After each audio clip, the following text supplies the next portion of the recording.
Hey everyone, welcome back to the mini world of Three Cats. In today's video, we're grabbing our tools and materials to travel back to the 16th century and witness the final moments of the Aztec civilization's glory. Our scene is set in the heart of the Aztec Empire, Tenochtitlan. This incredible lake city was renowned for its stunning layout and ingenious design, often hailed as the eighth wonder of the world.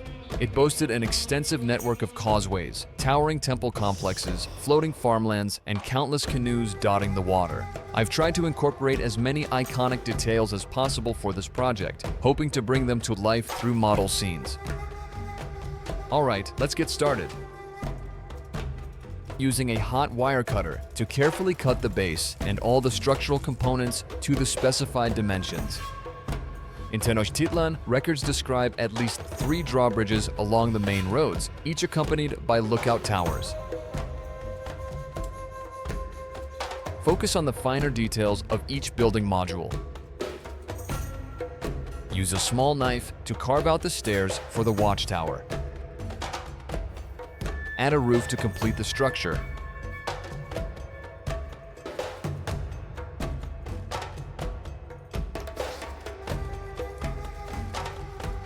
According to historical records, Aztec architecture was highly detailed, especially in major structures.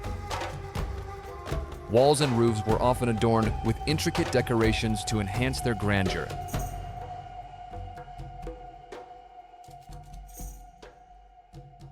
So I add those geometric patterns to the walls and the top of the structure to enhance authenticity and detail.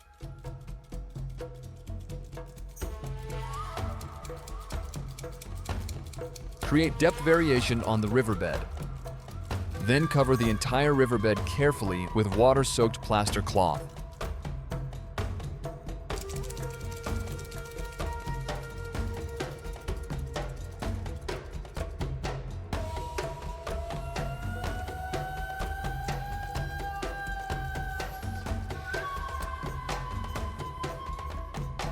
Seal the edges of the base and apply a layer of putty across the surface for a clean, smooth finish.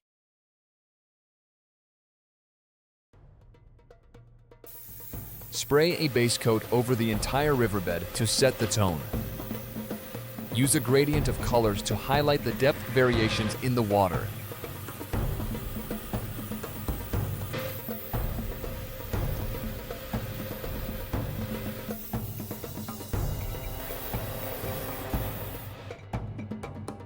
Once the paint is dry, apply glue to areas of the riverbed and banks where grass will be added. Use a static grass applicator to plant the grass in multiple layers. Seal the edges of the base to prepare for the first resin layer. Mix high clear epoxy resin and slowly pour it into the riverbed. I've decided to pour the resin in 2 stages to simplify placing the canoe later. However, this approach does come with some challenges like maintaining color consistency and controlling air bubbles. Here's hoping everything goes smoothly.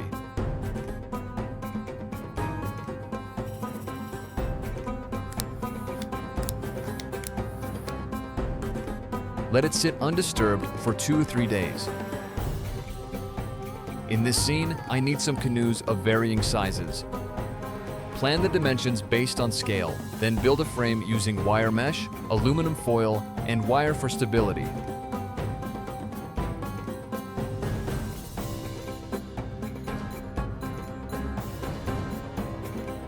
Cover the frame with the clay, shaping and refining the details. Add thin wooden planks to the interior for a realistic finish.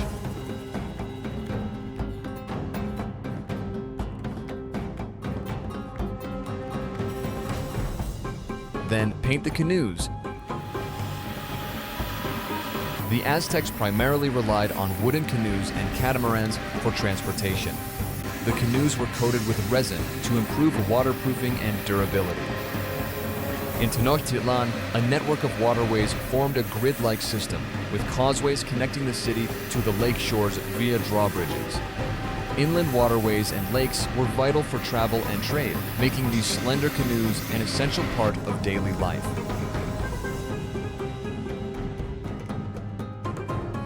Notably, during the Spanish assault on Tenochtitlan, these nimble canoes provided the Aztecs with a tactical edge in lake battles, allowing them to maneuver swiftly and effectively.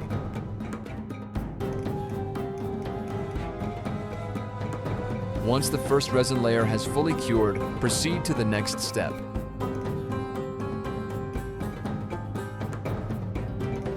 Use UV glue to secure the canoes on the water's surface.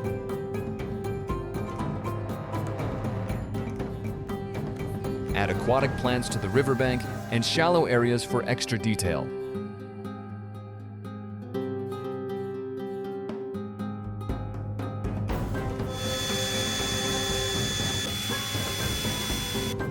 Slowly pour the second layer and let it cure for another 2-3 days.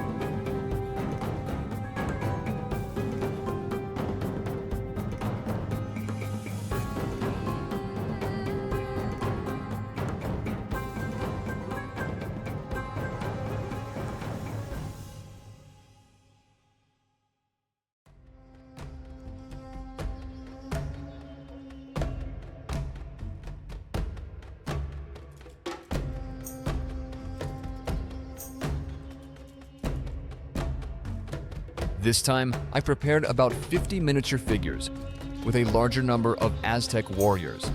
The Spanish soldiers are equipped with horses for added realism. I've researched extensively to create detailed and diverse clothing and color schemes for each Aztec warrior. Naturally, I've also included rowers specifically tasked with paddling the canoes.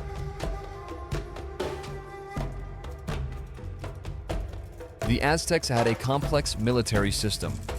Soldiers earned their ranks by capturing enemies and could join elite groups like the Eagle Warriors and Jaguar Warriors. These honors weren't inherited. Both commoners and nobles had to prove themselves in battle. Many of their commanders wore large decorative headdresses as symbols of rank. These made them easy targets for the Spanish, who focused on taking out leaders to disrupt the Aztec forces. Meanwhile, the Spanish soldiers of the 16th century were some of the strongest in the world. Though outnumbered, they had advanced weapons, better tactics, and plenty of experience from European wars. The Spanish cavalry gave them a huge advantage. The Aztecs had no counter to mounted troops. Cortés also used clever political strategies, forming alliances to weaken the Aztecs and keep them on the defensive. To make things worse, the Spaniards unknowingly brought smallpox, which spread rapidly and devastated the Aztec population. This invisible weapon proved one of the most significant factors in their ultimate victory.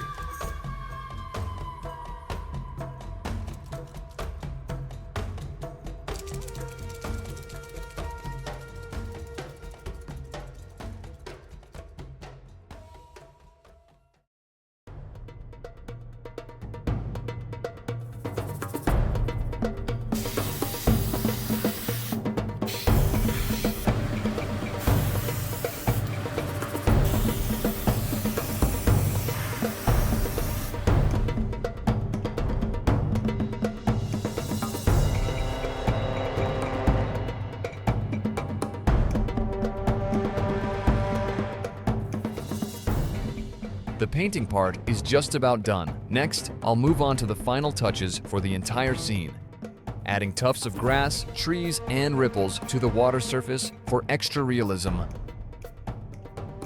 Before that, I'd like to briefly share the basic story behind this setting. In 1519, Spanish explorer Hernán Cortés and his team arrived in Mexico, where they quickly learned about the powerful Aztec Empire. The Aztecs were once the powerhouse of Mesoamerica, ruling over dozens of city-states through a tribute system and sustaining a massive, densely packed population with their highly productive crops. When Cortés and his men arrived in the Aztec capital, Tenochtitlan, they were met with a mix of curiosity and caution. The Aztecs welcomed these strange newcomers, but the cultural and technological gap between the two sides was vast. The Aztecs' practice of human sacrifice shocked and horrified the deeply Catholic Spaniards. Tensions boiled over during a festival when the Spaniards launched a surprise attack on the city square. That act of violence sealed the divide between the two sides. Soon after, Aztec ruler Montezuma II died under mysterious circumstances. No one knows for sure what happened. Some say he was killed by his people, while others believe the Spaniards murdered him in a fit of rage during their retreat. Following Montezuma's death, the Aztecs besieged the Spaniards in their palace stronghold and destroyed the bridges leading into the city, hoping to trap them. But under the cover of a rainy night, Cortés and his forces made a daring escape. The retreat came at a heavy cost, with massive losses of soldiers, horses, and native allies, but they managed to survive and regroup. With fresh reinforcements and alliances formed with city-states resentful of Aztec rule, Cortés prepared for a comeback. Meanwhile, the Aztecs were devastated by an invisible enemy, smallpox. The disease, unknowingly brought by the Spaniards, spread like wildfire through the densely populated city, killing thousands, including the newly appointed ruler, in just a few months. Despite their efforts to strengthen defenses and prepare for battle, the Aztecs were weakened beyond recovery. In 1521, Cortés returned to Tenochtitlan with a massive coalition of Spanish forces and native allies. After a grueling 4-month siege, they captured and destroyed the once great city, laying its ruins as the foundation for what is now Mexico City.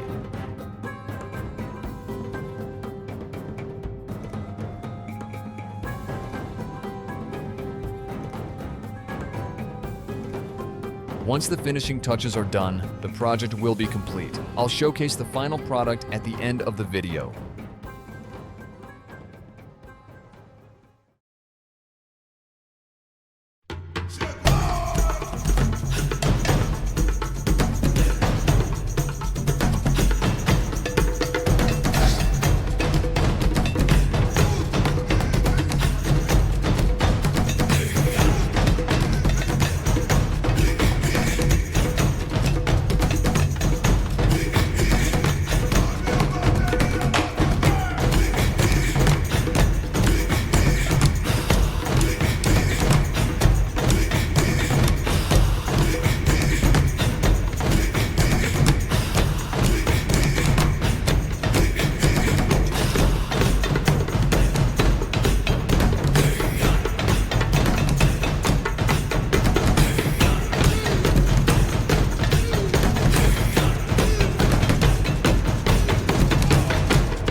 If you're enjoying this project and want to see more creative diorama builds, make sure to hit that subscribe button. We've got plenty of exciting content lined up to spark your imagination and share tips along the way.